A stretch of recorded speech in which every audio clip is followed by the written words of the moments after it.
सध्या कोल्हापूर शहरामध्ये कोल्हापूर जिल्हा सर्वपक्षीय नागरिक कृती समिती यांचे पदाधिकारी आणि शिवसेना समन्वयक सत्यजित उर्फ नाना कदम यांच्यातला महापालिकेमध्ये सुरू असलेल्या कामांतील घोटाळ्याबाबत एक वाद आणि संघर्ष सुरू असल्याचं पाहायला मिळतंय। सत्यजित कदम यांनी पत्रकार परिषद घेऊन कसबा बावडा इथं ड्रेनेज पाईपलाईनमध्ये तब्बल 85 लाख रुपयांचा घोटाळा झाल्याचं उघड केलं।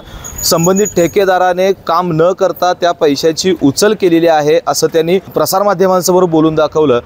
मात्र आणि त्यानंतर अवघ्या पत्रकार परिषदेनंतर काही तासातच संबंधित ठेकेदाराने महापालिकेला पत्र देऊन आपण घोटाळा केल्याची कबुली देखील दिली आहे। दुसरीकडे सत्यजित कदम यांच्या पत्रकार परिषदेच्या आधीच सर्वपक्षीय कृती समितीच्या वतीनं महापालिकेला एक पत्र देण्यात आलं होतं।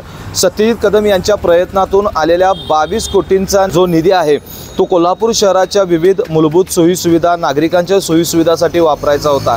मात्र त्या पत्रामध्ये असं नमूद करण्यात आलेलं आहे की कोणतीही निविदा प्रक्रिया न राबवता 22 कोटींच्या निधीमधील 73 जी कामं आहेत त्यातील जवळपास 70 ते 75% कामं कोणतीही निविदा प्रक्रिया न राबवता केली असल्याचं त्या पत्रामध्ये नमूद आहे आणि त्याचा अहवाल देखील महापालिकेकडून त्यांनी मागवलेला आहे। मात्र हे सर्व ज्यावेळेला आपण संघर्ष बघत असतो, टीका टिप्पणी बघत असतो, आम्ही अधिकृत माहिती स्थळावरून ज्यावेळेला 22 कोटी रुपयांचा ज्या विकास कामांसाठी जो निधी वापरला जाणार आहे त्याचा JR पाहिला। त्या JR मध्ये ज्या काही विकास कामं विकसित करायची असतील त्या ठिकाणी आम्ही भेटी देऊन नेमकं तिथली परिस्थिती काय आहे, 22 कोटीमधील निधी तिथं वापरला गेला की नाही, कामं सुरू आहेत की नाहीत, कामं झालीत की नाहीत, हा सर्व आढावा आपल्या या कार्यक्रमाच्या माध्यमातून घेणार आहे।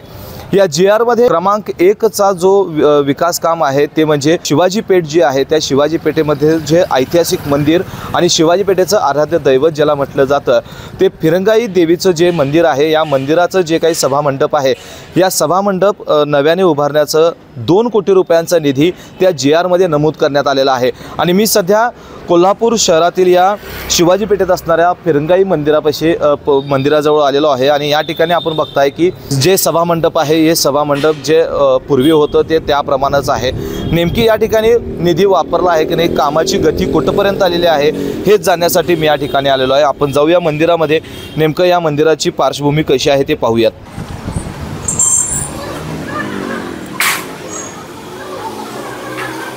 शिवाजी पेठेतील हे आराध्य दैवत फिरंगाई देवी मानली जाते आणि नवदुर्गांपैकी एक दुर्गा म्हणून फिरंगाई देवीची ओळख आहे। प्रत्येक नवरात्रोत्सवामध्ये या मंदिरामध्ये मोठ्या प्रमाणात भाविक गर्दी करतात, त्यामुळं या मंदिराचा परिसराचा विकास होणं गरजेचं आहे आणि या विकासाच्यासाठीच JR मध्ये या मंदिराच्या सभामंडपासाठी तब्बल 2 कोटी रुपयांची तरतूद करण्यात आलेली आहे आणि ही तरतूद करत असताना या परिसराचा विकास झाला आहे की नाही हेच आपण जाणून घेऊयात। या ठिकाणी काही ज्येष्ठ नागरिक गप्पा मारत बसलेले आहेत, आपण त्यांच्याशी गप्पा मारूया। दादा नमस्कार। नमस्कार।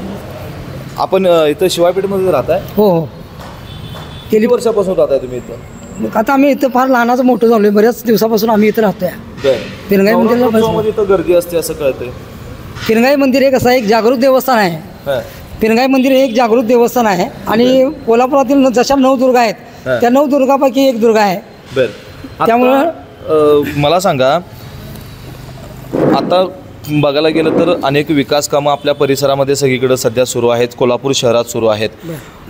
माझ्या माहितीप्रमाणे हे जे काही मंदिराचं सभामंडप आहे हे सभामंडप नव्याने उभारण्याचं किंवा चांगलं उभारण्याचं एक काम होणार आहे किंवा झालं आहे, अशा काही गोष्टी या ठिकाणी तुम्हाला निदर्शनास आल्यात का? फार पूर्वी बरे 2-3 महिन्यापूर्वी आम्ही निवृत्त चौकामध्ये एक बोर्ड लावलेला बघितला की फिरंगाई मंदिराच्या जीर्णोद्धारासाठी 1-2 कोटी रुपयाची रक्कम खर्च करणार आहे आणि मंदिराचा विकास चांगल्या प्रमाणात करणार आहे। ज्यावेळी रविकरू इंगोले साहेब माजी स्टँडिंग चेअरमन त्यांच्या अथक प्रयत्नातून हा सभामंडपाचं काम झालेलं आहे। ज्यावेळी लोक म्हणजे कर्नाटकातून लोक येतात त्यांना इथं राहण्याची सोय नाही आहे, तर त्या 2 कोटी निधीपैकी एक भक्त निवास चांगलं व्हावं, मंदिराचा विकास चांगला होता, परिसराचं सुशोभीकरण व्हावं अशी आमच्या वतीनं नागरिकांच्या वतीनं एक म्हणजे अपेक्षा आहे। आणि सध्याच्या विद्यमान जे लोकप्रतिनिधी असतील त्यांनी त्याचा वापर करावा अशी आमची इच्छा आहे।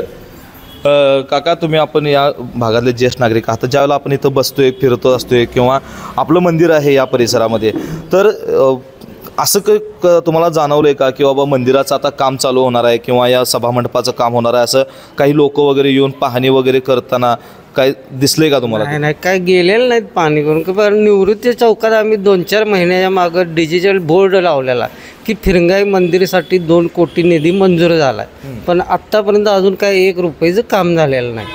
बरं. आमची अपेक्षा ही व्हावी.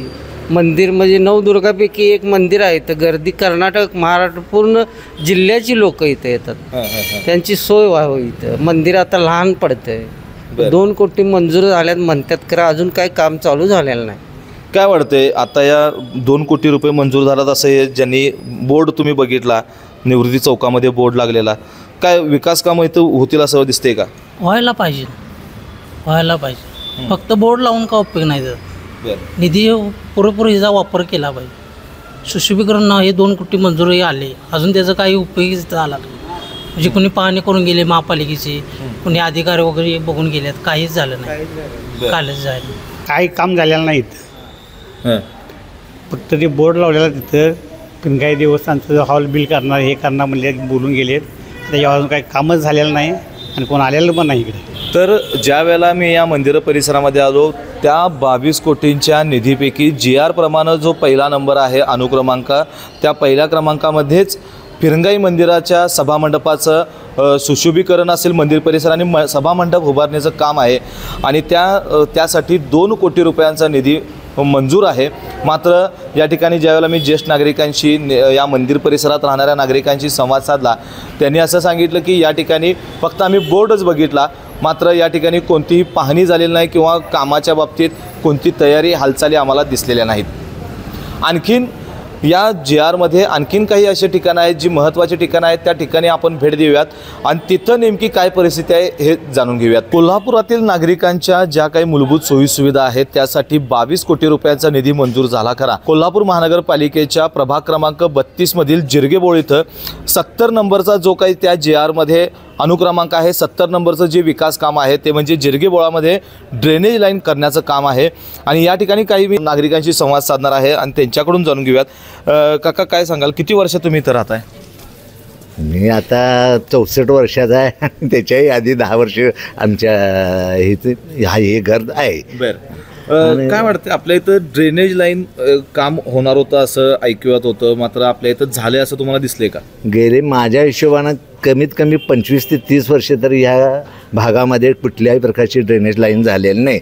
त्यामुळे इथं कामं ड्रेनेज तुंबण्याचे प्रसंग वारंवार घडतात. काका काय नेमकं इथं ड्रेनेजचा नसल्यामुळं काय प्रॉब्लेम होतो? हां, बाकीचं काय नाही, म्हणजे ड्रेनेज तुंबणे वगैरे, मग आत प्रॉब्लेम येतो टॉयलेटला वगैरे, हे आम्ही तक्रारी केलेलं पण त्याचं अजून निरसन झालेलं नाही आहे. मग हे लवकरात लवकर व्हावं अशी आमची इच्छा आहे. मी याचं 40 वर्षापूर्वीचं मी शॉप घेतलेलं आहे आणि 4-5 वर्षापूर्वी यात्रीनिवास पण चालू केलेला आहे. आम्ही तक्रारी केलीत पण अजून तर तिची हे झालेली नाही, अंमलबजावणी व्हावी अशी आमची इच्छा आहे. या GRमधील अनुक्रमांक 5चा जो विकास काम आहे ते म्हणजे राजारामपुरी 10व्या गल्लीतील फन स्कूल ते निरंजन शहा बंगला दरम्यानचा रस्ता आणि यासाठी जवळपास 25 लाख रुपयांचा निधी मंजूर झालेला आहे. मात्र या ठिकाणी त्या विकास कामं जो काही रस्ता आहे तो रस्ता पेवर पद्धतीने करायचा आहे आणि तो रस्ता झाला आहे का नाही हेच पाहण्यासाठी आपण या ठिकाणी बघतोय की रस्ता जो आहे हा संपूर्ण रस्ता अद्यापही खराब आहे. मात्र या ठिकाणची नेमकी परिस्थिती जी आहे, या ठिकाणी जे नागरिक आहेत आपण त्या नागरिकांकडून जाणून घेऊयात. खूप काय सांगाल या ठिकाणी रस्त्याचं जे काही काम होणार आहे अशाबाबत तुम्हाला काही कल्पना आहे का?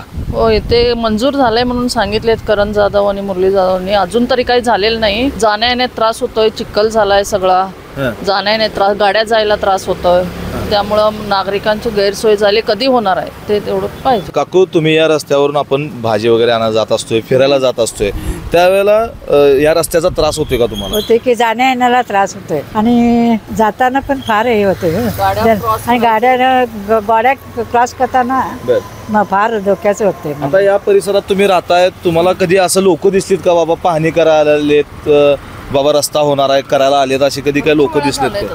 भरपूर वेळा झालंय. म्हणजे करून रस्ता वगैरे मोजमापणी वगैरे करून जातात, तर परत काय हे झालेलं नाही. त्याचं काय अजून कधी होणार आहे ते काय हे सांगितलेलं नाही. होणार मोजमापणी वगैरे करून जातात सगळं. अजून तरी काही झालेलं नाही. या 22 कोटींच्या निधीमधून कोल्हापूर शहरातील प्रभाग क्रमांक 39 मधील जिद्द युवक संघटना ते स्वर्गीय आमदार PN पाटील साहेब यांच्या बंगल्यापर्यंतचा जो काही रस्ता आहे त्या रस्त्यासाठी देखील निधी मंजूर झालेला आहे. जवळपास 45 लाख रुपयांचा निधी मंजूर झालेला आहे. आणि या ठिकाणीच आपल्या बोलण्यासाठी काका आहेत, आपण त्यांच्याशी बोलूयात. काका, काय सांगाल, या ठिकाणी तुम्ही राहताय, रहिवासी आहात, या ठिकाणी कधी रस्त्याचं काम करण्यासाठी काही लोक वगैरे आलेले आहेत किंवा असं काही तुम्हाला दिसले चित्र का? नाही, अजून तरी काही झालं नाही. गेले 6-8 महिन्यापासूनच बोलणं नुसतं चालू आहे की या ठिकाणी रस्ता होणार आहे म्हणून.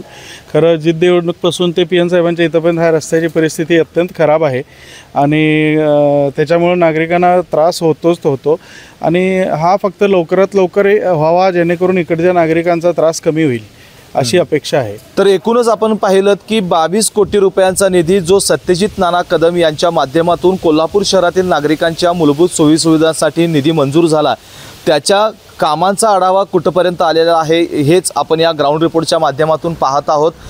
शहरातील जे काही विविध JRच्या माहितीनुसार अधिकृत वेबसाईटवरून ज्यावेळेला JRची माहिती घेतली आणि त्या JRच्या नुसार आपण विविध भागांना भेटी दिल्या, तेथील नागरिकांशी संवाद साधला. प्रत्यक्षात त्या 22 कोटींच्या निधीमधला काम किती झालं आहे तर अद्यापही कुठंही काम झालेलं नाही आहे असं आपल्या निदर्शनास आलेलं आहे. दुसरीकडे आपण जर पाहिलं तर सर्वपक्षीय नागरिक कृती समिती असेल आणि सत्यजित नाना कदम असतील यांच्यामध्ये या निधीच्या कामावरून जो काही एक संघर्ष दिसून येतोय, हा संघर्षामधून नेमकं महापालिका प्रशासन नेमका काय अहवाल देणार हे पाहणं महत्त्वाचं ठरणार आहे. यानंतर दुसरा प्रश्न सर्वसामान्य कोल्हापूरकरांना पडलेला आहे की सत्यजित नाना कदम यांनी आणलेला जो निधी आहे त्या निधीचं काम होणार कधी किंवा तो निधीचा पैसा गेला कुठे आणि वापरला तर आता तो वापरला कुठे, हा प्रश्न सर्वसामान्य कोल्हापूरकरांना पडलेला आहे. यानंतर महापालिका प्रशासनाकडे ज्याप्रमाणे सर्वपक्ष नागरिक कृती समितीने जो काही पत्रव्यवहार केलेला आहे, त्यांनी याची माहिती जी मागवलेली आहे तो अहवाल अद्याप कृती समितीला मिळालेला नाही आहे आणि या अहवालानंतर नेमकं महापालिका प्रशासनाची भूमिका काय आहे हे देखील स्पष्ट होणार आहे. व्हिडिओ जर्नलिस्ट सचिन वरेकरसह मी सद्दाम अली, KK न्यूज कोल्हापूर. डॉक्टरांनी ॲडमिट होण्याचा सल्ला दिलाय पण स्पेशल रूम परवडत नाही, मग टेन्शन घेऊ नका. सूर्य हॉस्पिटलने प्रथमच अगदी कमी किमतीत सर्व सोयींयुक्त आणि रुग्णांची गरज लक्षात घेऊन बजेट फ्रेंडली रूम्स उपलब्ध केले आहेत. कॅशलेस सुविधांसह खिशाला परवडणाऱ्या किमतीत budget friendly economic special room. पत्ता कोंडावळ चौक, लक्ष्मीपुरी, कोल्हापूर. संपर्क 9822 63 54 69.